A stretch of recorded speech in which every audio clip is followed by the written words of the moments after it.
Welcome to the podcast dedicated to making you a faster cyclist. The Ask a Cycling Coach podcast presented by TrainerRoad. We have Hannah Otto with us and our CEO, Nate Pearson. Today, we're going to talk about what Hannah's learned from her recent racing.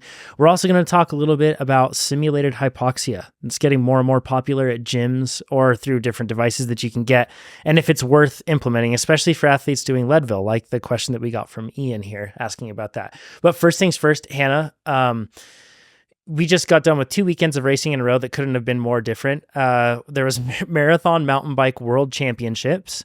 And for those that don't know what that is, can you explain how that's different than like the normal mountain bike world championships that they may see on TV or read about, that people hear about? Yeah, Marathon Mountain Bike World Championships is, it's a marathon, which means it's typically at least 100K. That's kind of the number that usually it floats around.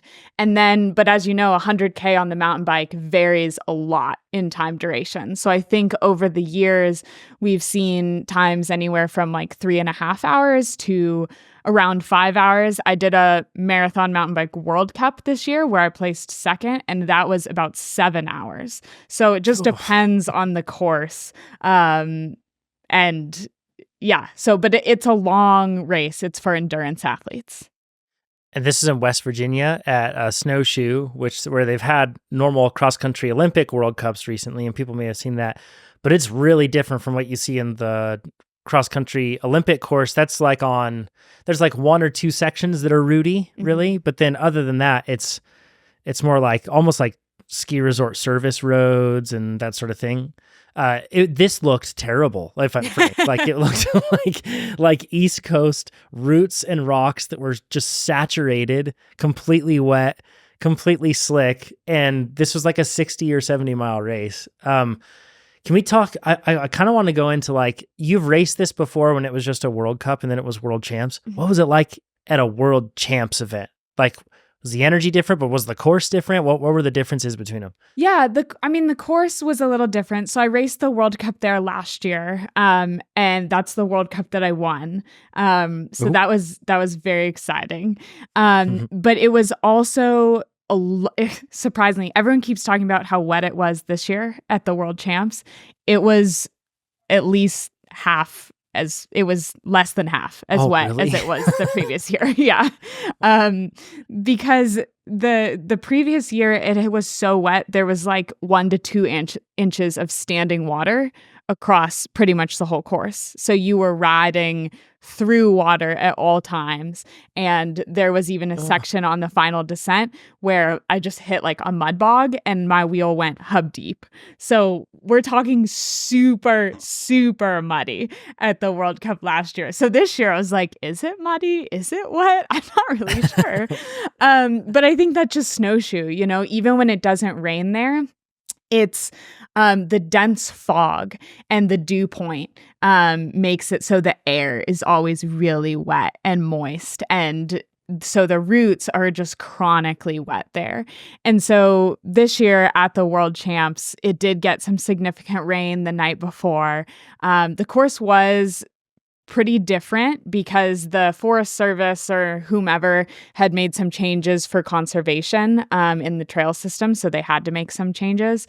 But I think a big thing that everyone has talked about is the fact that it actually wasn't open and marked until the day before.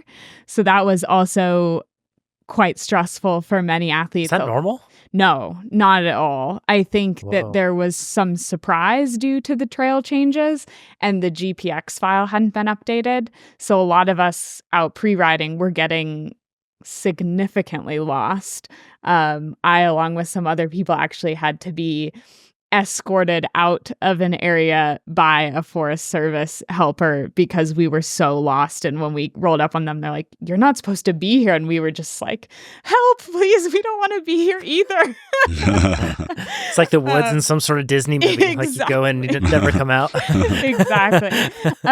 So yeah, it was a little chaotic. But in terms of, so there's obviously some significant differences in conditions, in course, but the difference I think between World Champs and a World Cup is there's typically more people, and also on a course like this where there are more people and it funnels into single track for 25, 30 plus miles, it's going to make the start really, really fast. And so I think that is a place also where it can really benefit as well some of the XCO riders who come over and are a little bit more accustomed to those really fast starts as well. Well, yeah, I can only imagine like knowing that you're going to have to fight, because it's like if you slip on a route, which I bet not a single rider went through that race without unclipping multiple times Right. because of something like that.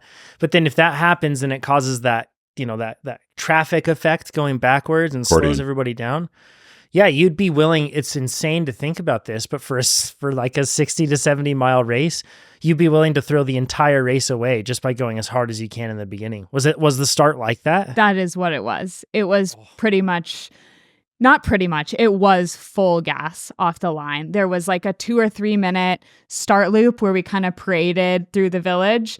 And by paraded, I mean went as if it was a short track. And then we entered single track, had a small single track section. And then it was about a 12-minute climb back to the main single track trail. So that 12-minute climb was pretty much, it felt like a very race determining effort. That's a brutal way to start. Yeah. Like gnarly punches, like, and then imagine doing like hard anaerobic efforts straight into a 12-minute like super threshold effort. Cause I'm sure you're riding over threshold up that climb. Like, yeah, absolutely. It was, it was very hard. Yeah. And I think it was interesting too, to kind of look at some of the splits and also monitor the fact that honestly, not a lot of changes happened after we entered the single track. Like the positioning actually stayed very similar across the board for the remainder of the race. That's so hard too, when it's like tech and slick and complicated. And when you're tired, especially after like a really hard start like that, you also lack coordination. It's not just that you're like physically fatigued, but you also, coordination goes out the window. What was that? Because Hannah, you're a good, I would say that you're a good technical rider. Like across the board, when you rank you across the other riders, like you're good at handling technical terrain. Did you feel in your element or thrown out, like, and kind of like throw on the back foot? I was really excited for that technical area, to be honest. Like, I agree. I think that, thank you. It's something that I really enjoy. And I think just that enjoyment sometimes really helps on the roots and rocks because you're a little bit looser, you don't have as much fear. And so it was something that I felt very prepared for. But again, especially in a situation where it's world champs, there's more people. It's not really just up to you. It's up to where everyone else is, who you're behind. Are you trying to pass them? You know, I didn't quite have the start that I wanted. And so in those early sections in the route maze of single track, trying to make honestly somewhat sketchy passes because it's now or never, it really can throw you off big time. Well, this is Nate. What you did, I think it was at the Shenandoah 100. I can't remember what it was called. Yeah. Was it like that for you too? Was it super rooty and slick or no? No, that one wasn't. It was Telluride. That was the one that was crazy and wet and muddy and awful. Like, yeah. I can't. Yeah. How'd you set up your bike for this? This is like, of course, the actual Jonathan question that I really, really want to ask is like, what do you do because I suck so bad on on routes like that are super slick and the rocks and everything else. I'm good with speed. If you slow me down and make it technical, it's really tough and I feel out of my element. I probably just need more reps doing it, but and then I get there. But how did you set up your bike? Did you run super low pressure and inserts, or did you run your suspension softer? I don't know. What'd you do? Yeah. So this is my hot take. I think when it gets wet like this, everyone thinks mud tire because they think wet equals mud tire. But when it's rooty like this and rocky like this, the extra big lugs of a mud tire aren't going anywhere and aren't helping you more on a route or a rock. So my method with a course like this is actually to run still a fast tire, like usually my go-to tire, which is the Kenda Rush SCT 2.4. And it has some good separation. So any mud that's there, it's going to shed it. But my focus is maintaining as much traction and confidence as possible on the roots and rocks. And so then to do that, I don't need extra big lugs. I need lower pressure. And in order to achieve that, I can run an insert so that I can go a little bit lower as well. So that's generally what I do. The suspension is interesting because it's nice to have that softer suspension, but it's so rooty that it's almost when you pre-ride, it might feel good, but once you start going really fast, you don't want to have so much chatter in your bike. And so you have to be pretty careful about how you adjust the suspension. Can I ask you what inserts you run? I don't know if you have sponsorship stuff, so we can cut this section out. Just a Cush Core. Okay, Cush Core. And were you running it front and rear, or just in the rear? Just in the rear. So the majority of your lower pressure is coming in the rear, or are you running both front and rear at lower pressure? I'm running both front and rear in lower pressure, but for me, I feel like the higher impacts where I'm most nervous about that low pressure being consequential is coming from the rear tire. Yeah, that makes sense. What do you do to not die on the roots and rocks? Like, technically speaking, asking for a friend. It's funny because I used to get so irritated when people would say this to me because it's not fully, it's a feeling. And I think it's this feeling of lightness where when you go over these, you're unweighting your bike is what you're doing. So every time you go over these routes, you're trying to unweight your bike, which is basically like you can sit heavy on your bike, which, we talk about when you descend a lot of the time, like you get low, you get heavy heels down because you're pushing into the ground. But on these really slick routes, you want to unweight. And so you'll even see like, if you watch people ride this stuff, you'll see, maybe they're riding down this muddy, slick thing, and then there'll be roots. You'll see them kind of lift up and just float over the roots. And so that's the best way to handle it when you can carry that speed and momentum. Where it gets trickier is some of these flat route sections where you have to pedal constantly through them. And that's where it actually is really important where you're placing that pedal stroke. You'll see a lot of people, like one way that people slide out on routes all the time is that rear wheel slide out. And so it's pedaling when that rear wheel is being applied onto the route. And then also the thing that everyone talks about, but is probably the most important, is always hitting the roots perpendicular. And so when the roots are dry, like when we first got to Snowshoe, it was bone dry. And so it felt like absolute mayhem because I would look at these bundles of roots and it'd be like, I can take any line. You just feel invincible when they're dry. But once they become wet, your entire line choice changes because you're no longer able to hit the roots at, any angle you want. You have to hit them perpendicular. Which is so hard when you have weird root systems. Yeah, they don't obey rules. They don't go perpendicular. Yeah. Well, and then that's where I think, your focus starts to, it's like it gets narrower, but it's also looking at more. You're examining a larger part of the trail. You're taking in more because a lot of the time, it's funny. Someone actually showed me a picture the day before and was like, how do you ride this section? I was like, if you go to the right, there's not a single route. And they're like, oh my gosh, I didn't even see that. So sometimes we get so fixated on the obstacle we're trying to overcome that we don't actually take in the bigger picture and see these other options. And sometimes those other options are actually riding closer to the tree, for example, like the roots start in a big ball and then spread out. And so if you try and go over the sections that spread out, you're trying to go over 8, 10, 15 routes versus if you get a little closer, maybe you can almost very softly bunny hop just one bundle rather than trying to surf this crazy mess on the outside. Hannah, that sometimes we focus on the obstacle and don't see the big picture is just like the biggest life metaphor knowledge drop that you just said. That's got to be you should put that on a poster, Hannah, and have that picture where there's like a route system, but then there's like a bike path to the right.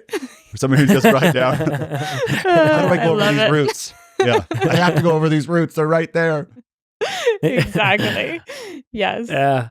This is, you're drawing this connection I'm drawing a connection with what you said earlier about like, if you're really tight, panicked, and fixating on the problem here of the roots, comparing that to when you're feeling it's fun and you're feeling flow, that's when you are looking outside and your focus isn't so narrow. I find that when we have tension within our bodies and how we're riding and frustration, we kind of like close in terms of what we're focusing on. Yes. It's always really, really cool to watch downhill racing for that same reason. And you watch, because a lot of the time what happens is you get the slower riders go off first and the fastest riders go toward the end because of qualifying positions. And you just think you know the track after watching like 20 riders go down, right? And then you see the fastest riders come down, you're like, oh my gosh, I never thought about that. Yeah, exactly. Who would go there? Yeah. And like Jackson Goldstone, he's probably like the greatest example of this. He rides the bike so differently. It's been a bummer to not see him this year because of injuries, but he rides the bike entirely differently than everybody on the course. And he's seeing the matrix. Yes. And, this just takes practice. And for me, at least, the biggest thing that I have done that has benefit me in that area is riding behind someone who has sort of that sixth sense. So, when I ride a trail on my own all the time, I get used to this is the line. But then I'll go out and ride it with Clayton. And all of a sudden, I'll be introduced to all new lines. And doing that enough, I've started to be able to look for those types of things on my own. And it's opened my perspective to what is possible. And now I know what to look for when I go to these trails, like straightening out, if there's a little wiggle in the trail, straightening it out, or things like that can honestly, it's amazing the way that you can save 30 seconds just by no extra effort, but just by taking better lines in a small section. And I think that's ways that you'll see someone like, how in the world did they beat me by so much? They may or may not be faster. Obviously, they're faster. They may or may not be stronger. It might just be the way that they're approaching the terrain. That's another life metaphor where everyone takes the same line. So you take that line, just like in life, everyone does a certain thing, and then one person does it differently. Oh, that works, and other people do it that way. And it takes that person to think outside the box, to think wide vision, and try it that no one else has done. But sometimes you fall. Mm-hmm. Yeah. Go ahead, Hannah. Oh, I was just going to say another thing to consider when riding the roots is you never want to break on top of the roots. And so when we're talking about being tense or nervous, that's another piece that once you hit the brakes on those roots, you're going to start sliding. And so for me, in these rooted sections, it's a lot about controlling your speed. Like if there's a big rooted descent, I'm going to control my speed into it so that I'm going slower than I want to be going at the start, so that as I gain that speed and momentum throughout, I'm just building to where I'm comfortable or where I want to be, so that I don't have to apply the brakes in those rooted sections. There's got to be too such a huge advantage for people that have grown up in areas with wet roots. Like we don't have wet roots in Reno at all. Yeah. Hannah, did you grow up with those? Absolutely not. I grew up in Southern California. And so I think you're right, though. And so I think it's taken me such a long time in my career to feel comfortable on this. And that's why this is one of those opportunities, too, of growing and being excited about your growth, because there have been so many years where I've gone to these places and been like, how the heck am I supposed to ride this when I don't have the opportunity to practice this? But sometimes the races are those opportunities to practice. And I've accumulated enough rooty, wet races over the years that I finally at least don't feel totally like a fish out of water. So what I'm hearing, Hannah's advice is pretty much send it and look wide when you're sending it. And go perpendicular. I really go perpendicular. The not braking or not trying to turn very sharply or do any sudden movements that would change momentum in any way or traction on when you're in those sections, but rather kind of looking ahead and just allowing yourself to commit to a line.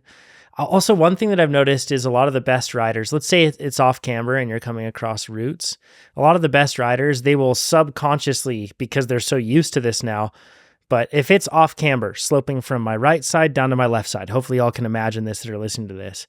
Getting They scared. will come. Yeah, sorry. Yeah, sweaty palms. They'll come into the section further right than a person like I would, just subconsciously, because they're like banking for room to be able to slide down toward the left as they're trying to go straight through these routes. Like they're going to let their bike drift within a certain amount rather than being so panicked by that. And then they also give themselves the space so that they don't have to panic. They can allow the bike just to drift down. And that's all like that. Being comfortable with a certain level of discomfort like that, it takes a lot of time. You know what's interesting with this? In the supercross world, a lot of the test tracks are in Southern California where the dirt is just terrible. It's just clay, really rock hard. And these supercross racers will be training from November all the way through to January, and they're testing and they're training every day. And you go to the track and it has I kid you not, a black line around the entire track. It's as wide as a tire. And it's because they're doing so many laps, but they have their one line figured out. They're really good at going in that one line, which is crazy when you think about it. It's like the power to weight ratio of a Formula One car, but you're on slick dirt, right? As soon as you hit the throttle, it spins out. Yet they can be that inch perfect with everything they do. But a lot of those riders, they then get to the races, and when the course isn't broken in like that, they just stick to the same main line. And then the best riders are the ones that can improvise, and they can execute because they're more based on principles rather than this is the perfect line that I have to follow, you know? I have a question. A lot of this stuff, your guys' advice is kind of like relax and that sort of stuff. And that can be really, really hard for a lot of people, especially on things that they've never seen before. And the analogy I'd use, John, when you started swimming, if I was like, just relax in the water, John. That's all you got to do. Still trying to find out how. You just relax. It'll be easy. And it's true though, right? You'll be able to swim better. But how do you, as being a person in those situations, and especially with routes where routes are so scary, wet routes is everything seems to be perfect. And then you're instantly on the ground. There's no, there's like a blink. There's no like, oh, I'm about to fall. It's just, you're down and there's no recovery. How? What do we do? My opinion, I think it's probably like what you said, Hannah. It's like, you do have to have time in those circumstances, at least on the swim side. I'll just speak from that perspective. And it's such a shame because I'm standing on a slope and I have roller skates on, relatively speaking, in terms of my progress with swimming. Like I have to be constantly skating, like constantly Blade. swimming. There's and the then as quote soon as from I Blade. stop, Trying to ice skate uphill. Good pull, Nate. Yeah. As soon as I stop, like I just drift backwards and I'm back to ground, like to the bottom step. Yeah. But when I'm doing it consistently, it allows that fear and that anxiety that I have to start to get broken down. And the funny thing is, like you said, like I know that I'm going to be okay. I know I'm not going to die because I'm in a 3-foot deep swimming pool, but it's still my body. Like I just have to spend time in those circumstances without like, and if you were to like put me in the pool and try to drown me, I think that it would get much worse. But I'm in the pool in safe circumstances where I'm not like really pushing limits. And instead it's just I'm repeating that sort of thing. And over time it tends to go down. I never understood this, by the way. And I didn't have any sort of empathy for people. I was just like, just do it. I don't see how, like, just do the jumps. He did. Just do the until this swimming thing and taking that head on. And it's still a massive challenge. Like I'm lucky to get in 250 in the pool right now. I'm not swimming consistently, but if I can swim 250, it's like my body just did an hour at threshold in terms of what my body feels. Like it's not like my muscles are crazy fatigued or anything else. It's just like, oh my gosh. Yeah. And then it takes me, I swam at like 8 p.m. That's when the pool was open for lap swimming. Swam at 8 p.m. Did not sleep until 2:30. Just couldn't. I sat there. I didn't have a phone. I didn't have anything else. My body would not ramp down. All I did, everybody, was swim 250 meters. Like, and that's it. And like, that was enough to jack me up. I have a tip for you, John. Have you tried using a snorkel? I'm totally serious. They have someone that go right in front. You can just keep your head in the water and breathe. There's no problem breathing and just swim slow. Here's the crazy thing. It doesn't help. It makes So, it worse, yes. I think. I do actually swim with a snorkel, and it doesn't really, for me, it doesn't make it worse. There's something about my body and like just being submersed in water like that all the way in. And over time, it just like, it all ramps up. It's like there's this alarm and I can't turn it off. The breathing part, because it's interesting with breath. At first, when I started swimming, I was breathing every stroke, right? And because I felt panicked, like I couldn't breathe enough. And then I remember going and had specific sessions where I would just be against the wall, hands against the edge of the pool, right?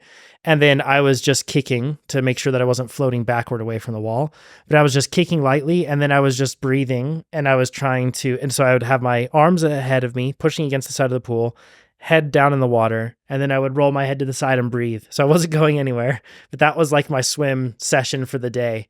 And I would do that, and I started to just spread it out a bit, and that actually helped a ton with helping me calm down because I was no longer hyperventilating. It wasn't like, oh, I was breathing every single time. Instead, I would breathe every other, and then I got to the point where it's like every 3 really works for me, and then I'm able to like breathe on both sides, and I'm able to spot a little bit better too in open water. It helps a lot.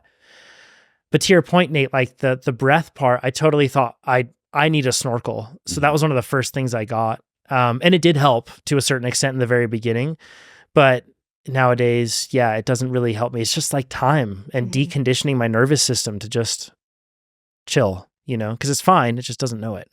I think it's like exposure therapy, honestly, because I think I've even talked with some road racers who have like moved into the mountain bike realm, for example, and their bodies on the road, if you slide, that is a huge issue. But on the mountain bike, red flag. You slide all the time. So they're conditioned, their body is conditioned. When this happens, something's wrong. Something is going down. I'm conditioned that when this happens, I go, woohoo! And so it's like, it's changing that mindset and desensitizing some of those feelings. And I think it truly does just take time, as frustrating as that answer is. There's also a third option for people who aren't pros. Just don't do races that could be wet routes. That's true. It is. You can choose. If you've never done it, to fly somewhere, because you'd have to fly right if you're not used to it, and then be in a race where your fitness is amazing, everything's perfect, you carb loaded, and then you just fall over and over and over and over again, which I have done, and it hurts, and it makes the race not fun then. But it also, some of the best places, like I'm thinking of Canada, right, where this could be common. It's so much fun to ride there when it's dry.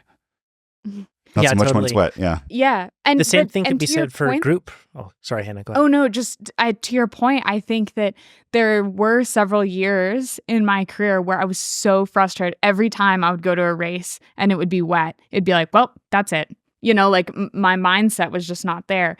And it took literally in the off season, in the winter, when I knew it was going to be wet and miserable, Clayton and I flew up to Bellingham and we basically did an exposure therapy camp. Like I just did route section after route section. And a lot of the times it would be, here's the route ball. We're going to do it 15 times. And the first couple times, like I wasn't crashing. I was just so scared. Like I'd go over it and I'd be borderline shaking. Like, oh my gosh, I made it. Oh my gosh, I made it. Like, okay, we should move on, and be like, no, we're doing this until it's not scary. And so it does just take that repetition and teaching your body this is okay. Legend has it, Nate's still there, riding that same route section. Yeah. The same could be said for group racing, though, too. Yes, like there are a lot of, absolutely. I think, really good mountain bikers that we've seen go into this lifetime Grand Prix and the resurgence and like the growing of gravel and not be able to translate the success that they have compared to when it's just a mountain bike race. They do way, way better. And I know that's super panic inducing for a lot of people to ride in a group and you're like bumping with people, and how in the world do you become okay with that? So it's just a really interesting race for that. And I think the answer is the same, because I know I've felt uncomfortable in those situations, and at least my solution has been, okay, I need to incorporate group rides into my training, because it's not necessarily about the fitness gain at that point. It's about being comfortable in this scenario. And so you have to put yourself in that scenario to find the comfort. This advice sounds so practical. I was hoping change your grips and you'll be fine. Like something that we could just implement right away. But exposure therapy, that's hard part though. Ugh. Yeah. I'm scared of spiders, Yeah, so like- touch spiders every day. Ugh. Yeah, it's hard, man. It's hard. And that's like it's, but hopefully it's helpful advice in making somebody feel reassured if they're like, why am I not good at this? Mm-hmm. Maybe that's why. It's hard. Yeah, it is. It's not easy. So Hannah, how did the race end up going for you? I know that you, like, with a win coming into this, I bet you had pressure on yourself, like from yourself, to be like, I have proof that I can do very well here. Yes. So I should do very well here. Yeah, I think a win. And then I did a World Cup in France earlier in the year where I got second. So I felt like I had definitely proven myself on that stage a couple times. And in the end at World Champs, I finished up 16th, which, 16th in the world is not too bad, but I definitely had bigger expectations. And to be totally honest, I think I kind of just hit a point in the year where my body's really tired. And that's kind of what I can learn from that race, I think, is, I started doing little calculations. In the last 12 months, I've raced over 115 hours just racing. That's a lot. So I think, It's like my TikTok time. Yeah. Jeez. Yeah. That's a lot, Hannah. Yeah, it's a lot of racing. Yeah, because I just didn't feel like myself out there. But I think, and I think that's something we're gonna potentially talk more about as we keep talking. But it's challenging to navigate these really long seasons, and it is very different to navigate something like endurance racing. It's different than XCO.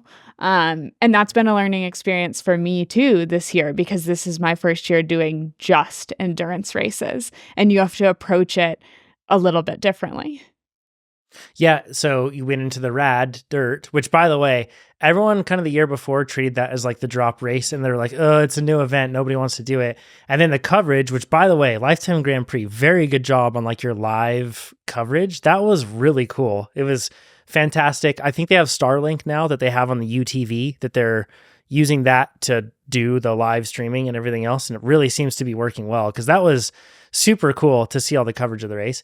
And I think it sounds crazy, but watching the coverage of that race and seeing the course, I actually want to go do a gravel race now. I want to do that race. That looks amazing. Might even get me to like buy a gravel bike or something next year. It looked really cool, but you didn't race. You were there on your pre-road, but you didn't race because you were sick. Now, we spent the last podcast that we recorded with you talking all about illness and kind of like the things, like the lines to draw, but what made you decide? Because that's got to be so hard. You drive to the race, you pre-ride the course even. And this is also a really important and crucial race to be able to do. I know that you have 2 drop races in the Lifetime Grand Prix, but man, it's just so like tight and competitive, and the way the point structure works, it's really tough to just have a true throwaway race result like that. So in those extremely difficult circumstances, what made you decide to pull the plug? Yeah. I was like sick. Like I was having body aches and just a total lack of energy. Like I was really put on my back. Like just walking around the hotel room felt hard. And the crazy thing is, because of all the reasons you mentioned, like still this piece of my mind was like, what if I just try? Because it does feel so hard to just not start a race. But what I have learned is trying actually is not, it's not a, well, I have nothing to lose game. You do have something to lose. And it's the fact that that illness will likely stick around even longer. And so with the help of my coach and people who can see the forest for the trees in those moments, I was able to make the smart decision of not racing. But I think, the season is coming to a close, and I don't have the ability to spend a long time being sick at this point. And so knowing that the race wasn't going to be where I needed it to be anyways, the best thing I could do is just get healthy at that point.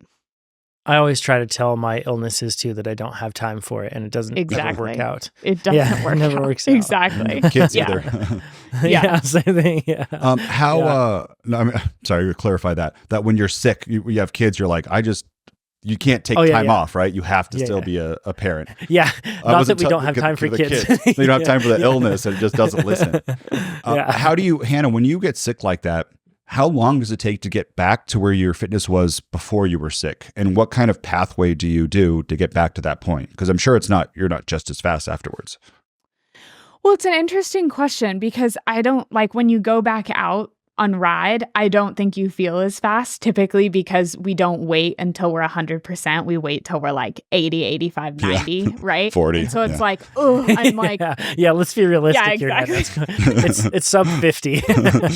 Yeah. Right. It's like I can pedal my bike. And so you go out feeling crummy and then you wonder why my effort and my power aren't aligned. It's like, well, because you're still ill. I don't actually think that you lose that much fitness, like from like a physiological standpoint, typically when you're sick like that, unless you prolong it, like we talked about. Mm-hmm. And so I think a lot of making those decisions with illness is having confidence. This is something I've thought a lot about. I've read a lot of Steve Magnus's work, and he talks a lot about sometimes the hardest reason, like doing less, is actually an exercise of confidence. Because when we constantly do more, a lot of the time it's due to a lack of confidence. It's because we think we're always trying to improve because we're not confident that we're good enough. And especially as we get towards the end of the season or peaking for a race, like you going out and doing intervals 3 days before the race doesn't make you better, I promise. But we like doing them. Why? Because it gives us confidence. And so sometimes the most confident thing we can do is rest. And that's becoming one of the hardest lessons I've maybe ever learned. Yeah. Yeah, that's really tough. Especially, I mean, you've got 2 races. Well, you got 1 race left. Are you doing 2? Little Sugar isn't part of the... It's not part of the Grand Prix, but I'll do Little Sugar and Big Sugar. Yep. So you've got 2 races left. It's fair to say, based on that line of logic, that you aren't thinking, I need to get back to training so that I can get super fast for these last 2 races. You've been racing full bore since like February or March? Yeah. February. And last year I raced 11 out of 12 months of the year. And then this year I started racing in February. So sorry to cut you off, but yes. Yeah. Yes. So you are not, and I'm saying this because I'm trying to point it out for everybody. Somebody's listening to this. His name's Jonathan, and he's saying, he's thinking like, oh, there's 1 more race left. I could put in some really big, hard days. I could ignore my training plan. I could scratch, I know it's trying to get me to taper. I can rest later. A 45-minute workout. I'm going to do the big one because I feel really good today, and I've got this final race, and I'm going to get more fitness. That is not your perspective. Instead, you feel like the hay is well and truly like whatever that is, it's in the barn. And in your case, you're just thinking, I need to rely on the work that I've done racing and training since February. It's there. It hasn't just disappeared. Yeah. I think that that's why we put in all those big hours in the off season, is the fact that there's going to come a time where you can't put in the work, whether it's because you're ill or because it's the end of the year or just because we get tired. We have to, why do we put in all that work if we don't let it materialize at some point? And I think I would take that even a step further and say, and I find this perspective because there was a time when I was brand new athlete and my fitness wasn't as deep. And so I would look at other people doing less who were more established being like, gosh, how can they do so little? Like, I have to do all of this to be here. And even though I don't necessarily feel like I'm doing less now, maybe it's an indication that I could be, and an indication that your body, when the year resets, doesn't go, okay, brand new slate. It knows when you have 5, 10, 15, 20 years of training under your belt. And really sometimes what we need is rest to develop that sharpness and form. I heard a story once from a pro rider, and she got sick, and then she did Leadville, and she won. Do you remember who that was? And she was like, "Oh, yeah." You should probably say it for the listeners who don't remember." But Hannah, who was that? I separated my shoulder. That was it. It was before sick. Leadville. Yeah. And then you stopped training though, and you came back. I got a little mixed up on the sickness versus that. But you trained less, you got it. and then you won. Right. Because maybe you were doing a ton of racing before. The same situation, right? Yes. Yeah. And I think, something else, just to like, it is hard to deliver peak performance really late in the season. I think it's hard for across the board for everyone. Anyone who says it's not an issue, they're lying. It's just a matter of how you set yourself up. And I think when you do shorter races like XCO, the struggle actually becomes more about maintaining fitness. Because when you race that often in XCO, which you can race more often potentially because it's shorter, you're constantly tapering, and you're losing little bits of fitness across the year. And so you're trying to sneak in more training at that point. But with some of these endurance races, which is a struggle in and of itself, you don't want to come into the end of the year not as fit as you want to be. Then on the endurance side, we're racing such long races week after week after week. We're breaking down our bodies. We're trying to sneak in recovery because we do gain fitness from our races since they're longer, but we also get more tired. And so I think for me, like looking back on this season, which I'm all about the learnings, is, I did the Kokopelli, and then that was a 12-hour effort. And then 3 weeks later, I did Unbound, which was a 10-hour effort. And then 2 weeks later, I did Marathon Nationals. And then 2 weeks later, I did that World Cup, which was a 7-hour race. And then I started my training for Leadville. And I think for me, I don't regret it because it was such a good block. Like I was on the podium in all of these races. And so sometimes you just have to make hay when the sun is shining. And that's fine. But now looking back and being like, why am I tired? Like, no, duh. And so I think it's now a matter of maturity of being like, I'm going to rest a little bit and then I'll be fast. Looking back and Hannah, you probably know this or are aware of this context too.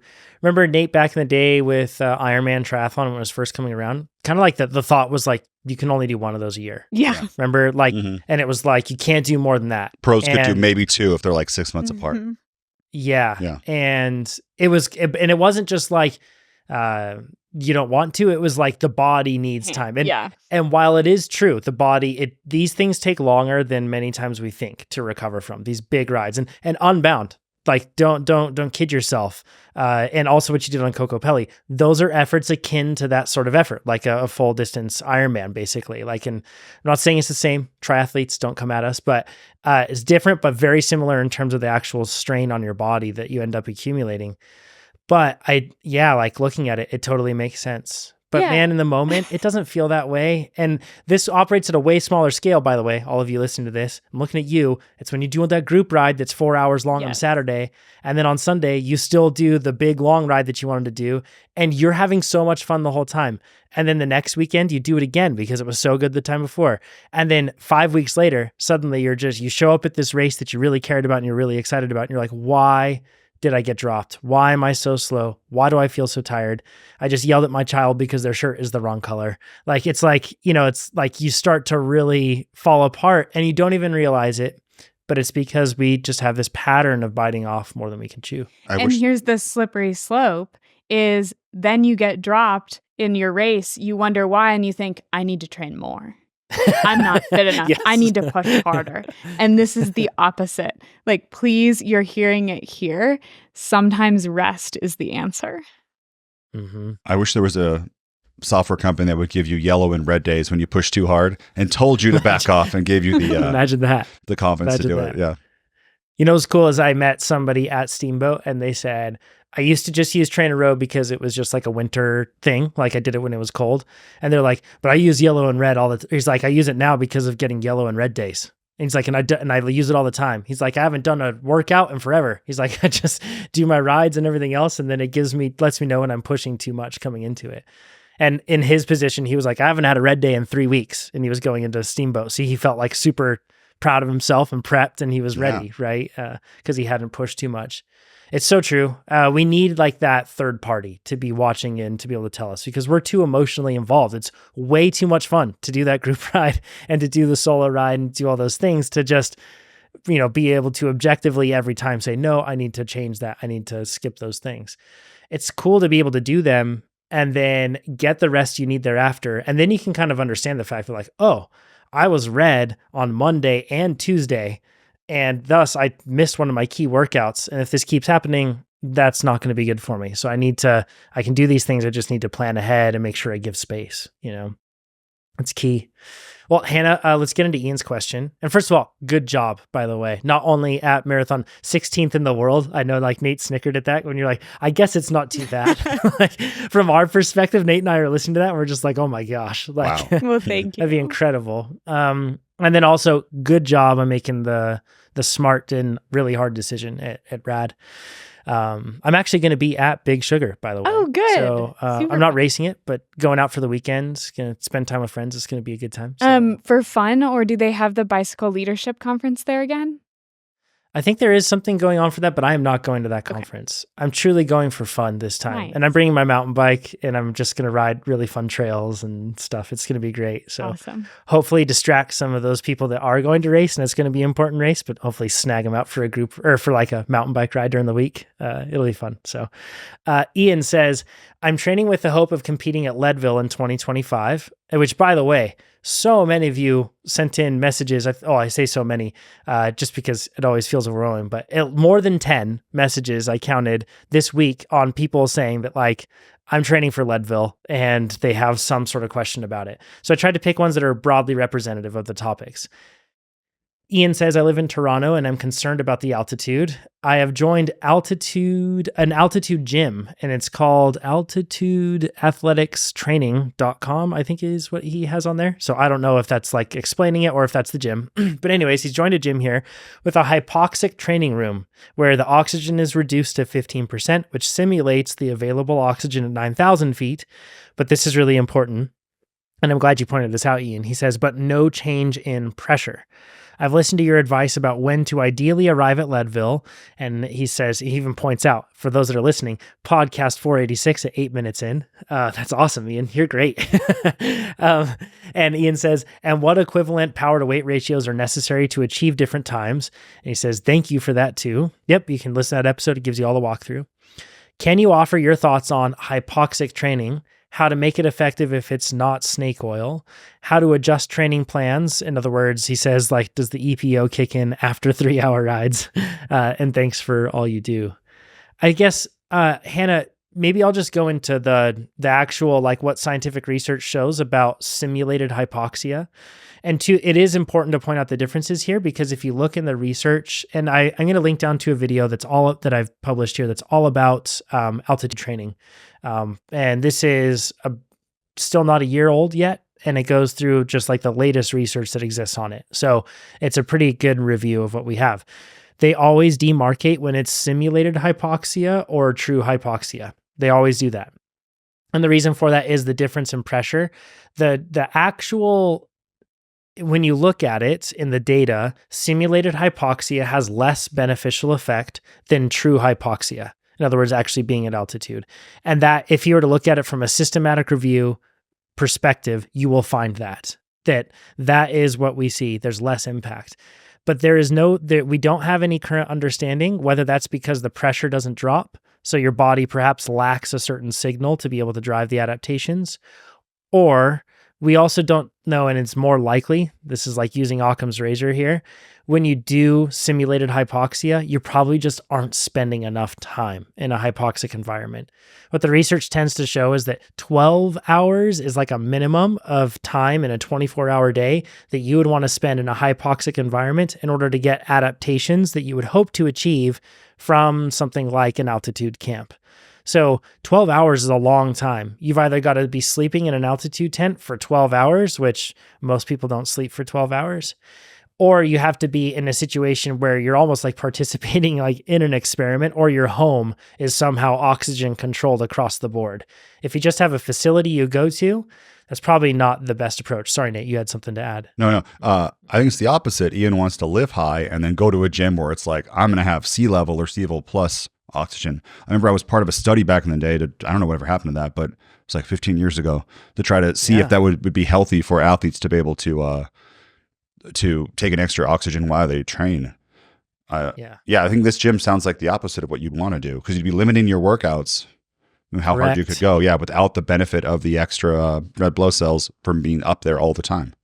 It's absolutely the case, Nate, and that's the tricky thing. This is like it's marketing hype, and it's tangentially related to scientific findings without any of the true understanding within. Like, the whole concept that Nate talked about is you want to train low, so then that way you have as much oxygen available as possible. And to your point, Nate, there are actually subsequent studies since then where they have tested people where they have supplemental oxygen, whether it's in a room or whether it's through a mask. And of course, they can train harder than if they were in any other situation. You have more oxygen. Yep, exactly. And you want to be able to do that. So then that way, think of it this way. It's like blunting your adaptations or blunting your ability. It's like nerfing you. If you're always training at like in a oxygen depleted state or a hypoxic environment, you can't go as deep, can't go as hard. It doesn't mean to say that every workout should be as hard as it is as you can go. That's not the case. But on key days, you do need to go very hard to be able to drive adaptation. That's the whole point. So in a gym environment, you're probably going to be doing shorter, harder workouts. So let's say that they have spin bikes or something else. You're probably not going to be in that hypoxic chamber for 5 hours doing or riding on the spin bike. And thinking about this again, the research points to 12, even up to 18 hours, some people say, is like where you start to see the period where, okay, we're getting the normal adaptations that we see, an increased red blood cell count that you would expect from going up to elevation. So I don't think that this is worth it. This is also like a prime example of why these restriction masks that you see people training with, they don't actually drive the sort of benefits that you get from hypoxic training. What it might do is it might strengthen your inspiratory muscles, or respiratory muscles, I should say. So your ability to breathe in and breathe out, your diaphragm, everything else. But those are very rarely a limiter in general cases. In individual ones, they may be for one reason or another, but generally speaking, those aren't. So they don't provide the sort of benefits that you get from altitude. So I would, if that's costing, that sounds expensive. It might not be, but that sounds expensive to me. I would not view that as any sort of benefit that you need to invest in order to have a better performance at Leadville. I think it will actually only hurt you. But on the whole concept of elevation, and then you're living in Toronto and how to approach it, Hannah, you won Leadville. What would you say in terms Such a cool thing to say. I know, right? So Hannah, you won Leadville. So what do we do? Like, yeah, I love it. What would your advice be? I mean, when we're looking at elevation training, it's so expensive. That's the big thing nobody talks about. And you may have the resources to be able to do this, but to do an elevation camp, that involves you going to a very expensive area. I don't know of many places that are cheap to live at high elevation for the sort of time frame that you would need, which is like 2 to 3 weeks. Further, if you do that, you're going to see those benefits start to trickle off in as short as 3 weeks. They'll hit at 2, and then they'll start to taper off within 2 to 4 weeks. You'll start to see them disappear. At least that's what the research tells us. So this, I always hear athletes thinking that they need to prepare for this, but then that's in the middle of their specialty training. That's probably like the most crucial time for training, is when they would be doing workouts that aren't that intense, aren't that difficult, aren't going to be driving meaningful adaptation at the muscular level, because they're just trying to pack their blood with a bit more oxygen. It really seems ill-fated, but I don't know what your perspective is on this. Yeah, I mean, and maybe if Ian quits his membership at this gym, he'll have the money to go do a 2 to 3 week training Burn. camp at altitude. Sorry. That's a good point. No, I agree. I think that approaching the altitude is really tricky. I mean, it's a valid concern. Like, that's one of the things that makes Leadville so hard is altitude is real and it's a challenge. But I think people they spend too much energy trying to overcome it, and it leaves them depleted for race day. Instead, I just want you to have your full energy, your full commitment, your full resolve to conquer it. And I feel like it's one of those things that you just have to push through. It's gonna hurt for everyone.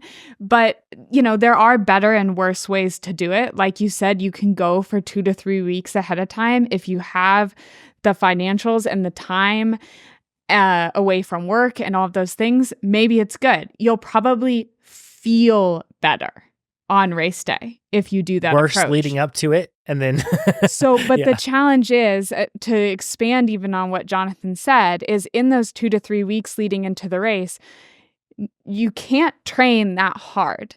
And that's not only because the altitude is blunting your training, it's because the altitude will also inhibit your recovery. And so even if you go there and you say, no, I feel strong, I'm going to keep training hard, you're not going to recover well, and you're going to show up to that start line not in peak performance. And so if you want to do it right, in my opinion, if you're going to go there 2 to 3 weeks before, you have to be almost finished with your build when you show up there. And you have to be confident enough that whatever fitness you lose, which won't be a ton, but you will lose some, whatever fitness you lose in those 2 to 3 weeks before the race is going to be less important than the adaptation that you gain. And that is a decision that you're making and you have to fully commit to and believe in. The other option is to get there as soon as possible, or as close to the race as possible. And that's what I've done the last few years because I want to train my standard way leading into the event. And then I'm going to show up as close to the event as possible. And it's not always comfortable. It is a shock to the system. But from a physiological standpoint, the option with that one is your body doesn't have a chance to really realize how high it is and potentially give you those altitude sickness type of things. Mm-hmm. Mm-hmm. Okay, so Hannah got me on a tangent here. And thanks, Hannah. Altitude athletic training. I don't know where this place is, but listen, I'm going to say what you get, and then I'm going to say what the price is for a year. Okay? So you get because it's similar to us. 2-part performance assessment. So I'm guessing some kind of ramp test and some kind of like VO2 max test. Unlimited facility access. A personalized fitness program. Weekly coach consults for 30 minutes. I'm guessing that's where they adapt your training plan. Quarterly reassessments, so quarterly ramp tests. 1 guest path, and then weekly personal training sessions of 60 minutes. So like every one of our training sessions is personalized to what you are. You want to guess what the price is for a year? We're $209 TrainerRoad, right? $209 US. Yep. Okay. What any guesses? No, I don't want to guess. No, I don't even want to. Yeah, I need to. No, I'm gonna guess. It's $400 a year. $6,240. I'm gonna say there's no way. Plus HST, and I don't know what HST is. I can't find it. I'm guessing that's some kind of like. This is probably Canadian. This is a guess. I don't know. No, I don't think it's Canadian. It's. Well, I think Toronto is where he's. Oh, is it? So, okay, so it's Canadian. Yeah. Still, that's a lot of money. And maybe HST is some like joining fee because it says everything says plus HST, and I can't find it. Got it. Okay. So I would. That's to train then at altitude. That's an expensive gym. Oh, it's very expensive. This is I guess that now it makes sense. The 400 I thought was for like the access to be able to do this at a gym for the hypoxic stuff. It's so that I guess too. that it's that all too. Of it, yeah. Oh my gosh. So yeah. That's the big one. There is one price. Sorry, there is one price for $2,400. That's more limited. Okay. And that's just access to it with no assessment, training, or anything like that. You just can go to the gym. Got it. Man, it's going to make your workouts worse. I wouldn't do it. So, Hannah, you said something that was interesting, that it might feel like not as bad. I actually would argue that it will always feel bad. Oh, it'll always feel bad. That's what I was going to say. I kind of, after you shared all the information, I felt like it wasn't as relevant. But the only thing I was going to say that could be good about this gym is you'll be used to that miserable feeling. And so it won't be as shocking. Mm-hmm. Yeah. It's, but there's some interesting stuff with, and this is, I don't know how science backed this is. So I'm just going to caveat that. But this is in my research and studying about elevation or hypoxic training and the impacts of it and everything else. There is a drawing connection. There's a connection made, whether it's science-based or not, between lowered for like the change in pressure that you feel and prolonged exposure to longer pressure to then the symptoms that happen with altitude sickness as well, or illness or odd perceptions that people may develop in one reason or another. So, like maybe that you wouldn't get like a perfect simulation of this hypoxic environment that you have at Leadville. So maybe you'll still feel super weird and panicky. The one thing that I will say is that we tend to, when we spend times in those environments, that's when we start to, this is taking a full circle. That's when we can kind of like decondition ourselves a little bit from that. Mm-hmm. And maybe we don't panic or anything else like that. Because I've spoken to some of you, you've written in, you've said, I just can't do it. I can't be at Leadville. I can't do that high elevation. I tried it. It was so hard. I felt terrible. So maybe you're like me with swimming and me telling you that like, just show up on race day and make sure that your effort's way lower. You'll be fine. Maybe that's like insensitive and not empathetic. But I will say I have a lot of evidence to suggest that people usually just go way too hard at Leadville in the beginning. And then if it makes you feel really bad in any race that long and that hard, but then when you're up at elevation and you put yourself in a hole after the first climb, you're going to have the worst day. So like it's getting, from what I hear, because last time I raced Leadville was 2019.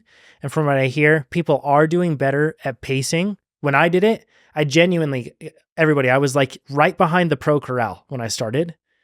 When I got to the top of St. Kevin's, I was almost in the back of the field. There were people in the very back corrals that just blew past me. And then I ended up finishing in 8 hours. And I ended up passing all of those people back. Like everybody goes way too hard in that race. If you're not at the pointy end of the pro and men's women's field, do not go out with any sort of like aggressive relative to other people pacing strategy. You just have to stick to it. And I think that there are a lot of people that probably think they're really bad at altitude when really they're just not executing well with their pacing. And then that's making them have a really bad day. So go ahead, Hannah. Oh, I think also an understanding, and I know that Jonathan, you've put out, I think Ian even mentions the watts per kilo chart that you did, but I think some people also go to altitude and think that if they're adapted, they're going to be able to get back to their sea level numbers. And that's not true. Even if you're fully adapted, you still will not be at those numbers because there is literally less oxygen. And so your capacity is lower no matter what. And so an understanding that just because you've been there longer doesn't mean you have this newfound ability. That's a really good point. I think that sorry, Nate, go ahead while I look up exactly what the difference is in terms of what is, It's like 20% or something. It's very high. Yeah. So there's that for like your FTP and like what percentage you should ride for the whole race for endurance. And I think we both use that, Jonathan, to great success, that like the chart you're going to pull up. I think there's two different researchers that do it. I kind of like split the difference. The big thing though, this is the biggest part that in my experience is that when you go anaerobic at altitude, it's energy without oxygen, right? That feels the same. It feels amazing. But then as you stay there, your aerobic system catches up. You stop going anaerobic and you're aerobic, and now you just cannot recover and you die. And it's not the same. And you feel the opposite when we race at like sea level, John, because we're at 4,500 feet. And you can recover from these hits. And mountain biking, there's lots of little teeny bit of anaerobic riding, depending how you ride. And I think a lot of riders who ride more like punchy, or even, there's a little rock or there's a little gap, I'm going to fill this little gap up, especially at the beginning of Leadville. That's the thing that gets you, and you just fall behind and behind and behind and behind and behind. And then it's a horrible, horrible effort. Hannah, is that your experience at altitude as a pro? The anaerobic efforts hurt more? Yeah. Oh, absolutely. Yeah.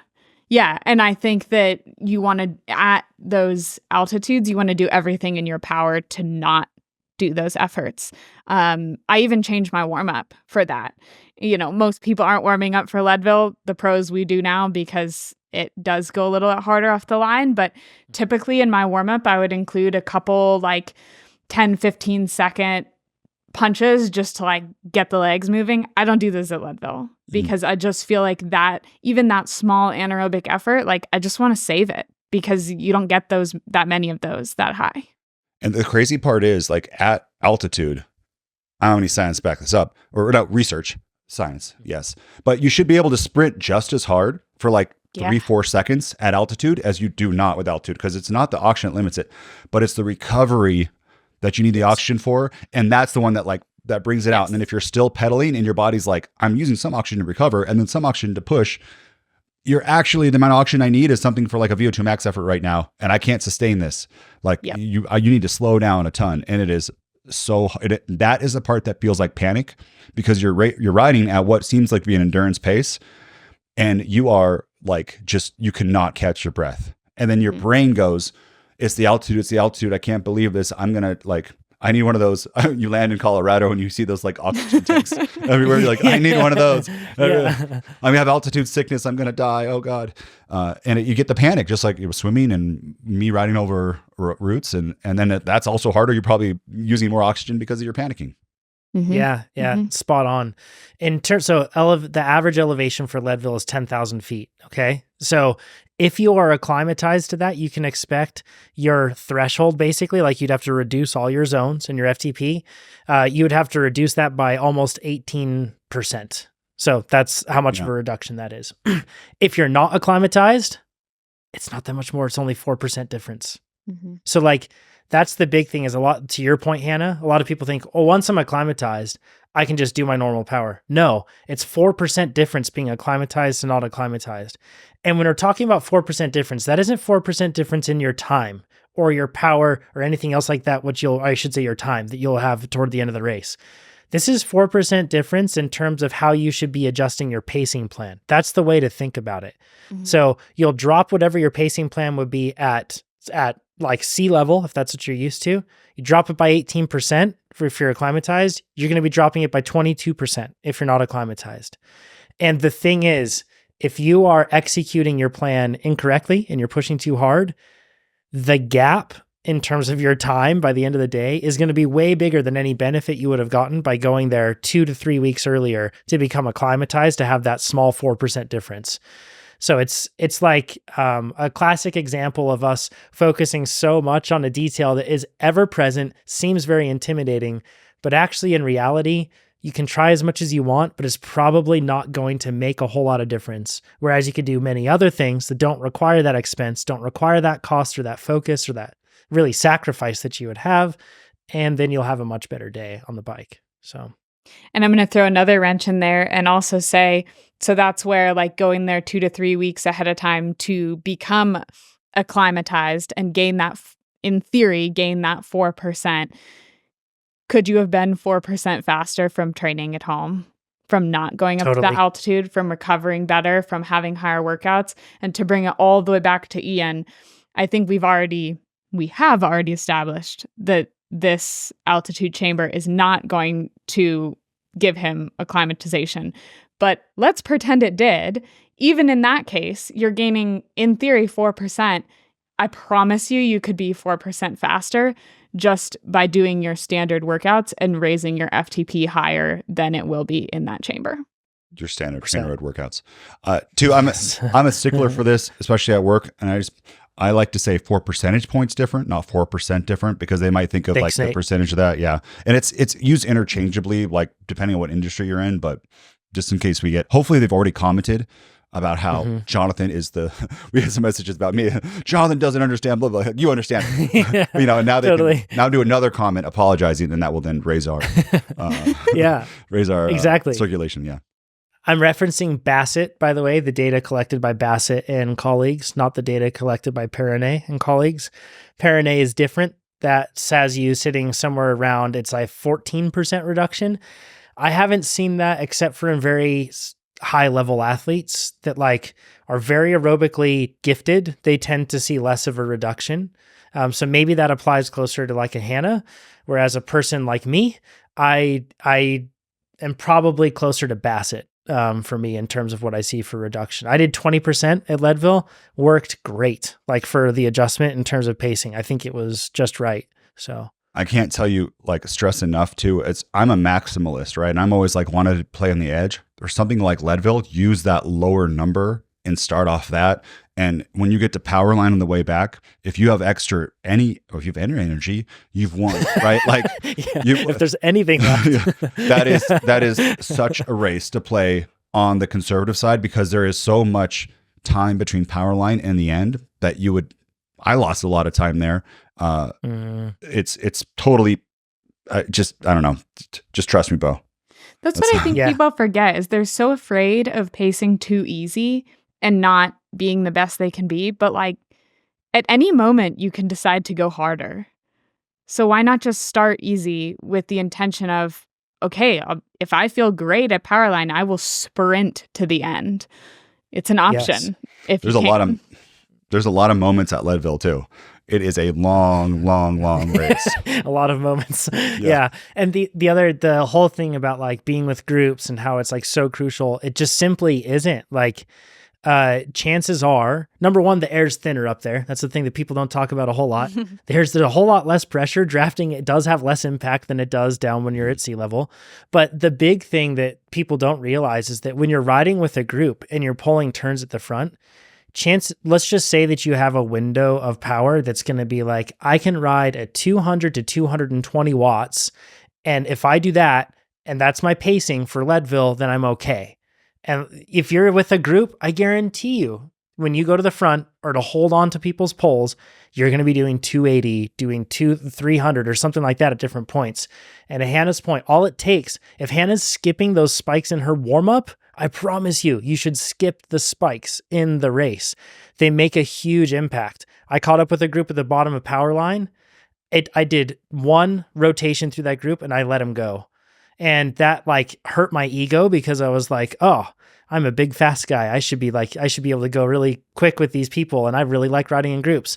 But as soon as I got to the front and I did 260 watts on like to hold on to the guy in front of me, then I just rotated off the back and I said goodbye. Like I'm not gonna do that because that's gonna kill me once I get 2 hours down the road. I'm not gonna be able to hold my power plan. The chance that you're gonna find a group of riders or even one rider that's not too, let's say the Goldilocks, they're not too fast and not too slow, is so like. When I did it, I found them for like minutes at a time, or I'd almost kind of like rest for a second and then go again. At the pro level, when everyone is so close in fitness, that's a different story, I think. But with us too, and age groupers, everyone drops off. Like everyone explodes at a different time during the race and they don't explode. So the differences between where we are throughout the race are huge. And I don't know. Have you guys ever heard of someone like really sticking with the group for longer than maybe between 2 aid stations? That's probably the longest I've ever heard someone stay. And other than that, sometimes I've heard of people riding together with somebody the whole time, and it's because one person is coalescing to the other. Like it's not because two people were just perfectly evenly fit and had the exact same day. It's because one person is coalescing. I think that the best way to view it is go in with your plan and then be happy when there's these be very like grateful when there's these happy little accidents when you come across a person and they ride with you for a little bit. That's a bonus. And then you just keep moving on because that'll happen all day. You'll just intermix and then somebody will drop off or something else. But I think that's the best way to approach it, It's such an interesting race. And I feel like there is an excitement to it. I know somebody's listening to this and like, oh, that sounds like a boring way to race it. There's a unique excitement to it. It's like a long movie with a crescendo, so to speak, at the end, where it's like everything kind of builds. it's really cool to come into that race. It's like the ultimate expression of self-control when you can race that race and you can pace it very well. And then you get to power line and you're not completely exploded, but you feel like I can make it through this. That is like the ultimate badge of courage. I don't care if you finish in 12 hours or if you finish in 7 hours. It's way more important than the big belt buckle. If you can get to the end of that race and you can be like, I was able to actually let it go a bit more once we got to the end, instead of it was death from Columbine on, you know? It was like what Hannah said, it's the ultimate expression of self-confidence. And the little poll here, have you ever heard of somebody finishing Leadville and been like, you know what? I just left too much out on the course. No, Never, right? Person, no. Yeah. No. Even maybe with the pros, it's different. But the age groupers, I've never heard someone say, you know what? I just didn't go out fast enough. That was my issue this year. I would have been sub 9 if I just went out a little bit faster. Totally. Never, ever. I kind of want to do Leadville next year. Do it. Yeah, I kind of want to. It'd be really, that race is just cool. It's and so I've got, special. There John, is something cool about it, man. We'll pay for your trip, John. Oh, really? Yeah. Okay. All right. It's podcast content. That'll be great. Spend man, I feel like sorry, we're running out of time and we need to talk about this on another episode, but I just changed the size of bike that I rode. I've changed a bunch of things. I've got all these crazy theories now with modern suspension and how it's changed stuff and with tires. I think I could, it'd be really cool if I could do like 7:30 at Leadville. I think that'd be a cool time to shoot for. We also need you to do some big road thing. Yeah, I know, right? So Grand Fondo or there's that 3 Peaks thing in Australia, but that's a lot of travel all the way to Australia. Comment Aussies if you want John to go to Australia and do 3 Peaks. Oh gosh, that's a lot of travel. Yeah, but that would also be would be fun. Mm-hmm. And that's also another spot I feel like I'll watch you. Yeah. Thanks, Nate. Yeah, there's some aid station to hand some bottles over. What other road ride things should I do? Because I am going to do Xterra. I want to do like a training, and then I think I'm going to do Xterra National Championships in Alabama. Why are they in Alabama? But I'm going to do that. Sorry, Alabama. That was rude. But the hate.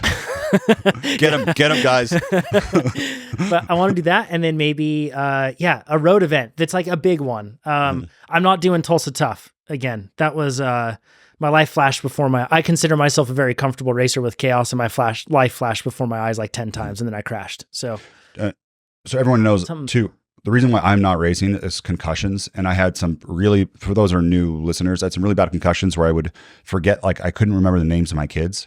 And it's just too big of a risk now for me to ride outside. And my skills are nowhere near other people's. And I don't want to go through the exposure therapy of like crashing and maybe hitting my head. And so that is why I'm not riding outside. It's not worth the risk for me anymore. But yeah, for sure. Man, I wonder what the roadside. I don't know. Oh, it would be amazing. Flanders Sportif. That would be pretty darn cool. Has anybody, if you've done that, let us know. Maybe that's one. Roubaix? Or a Roubaix. That could be pretty sweet. Aren't they a week That'd apart? be challenging on my bike. Yeah, that would be challenging on my bike, I bet.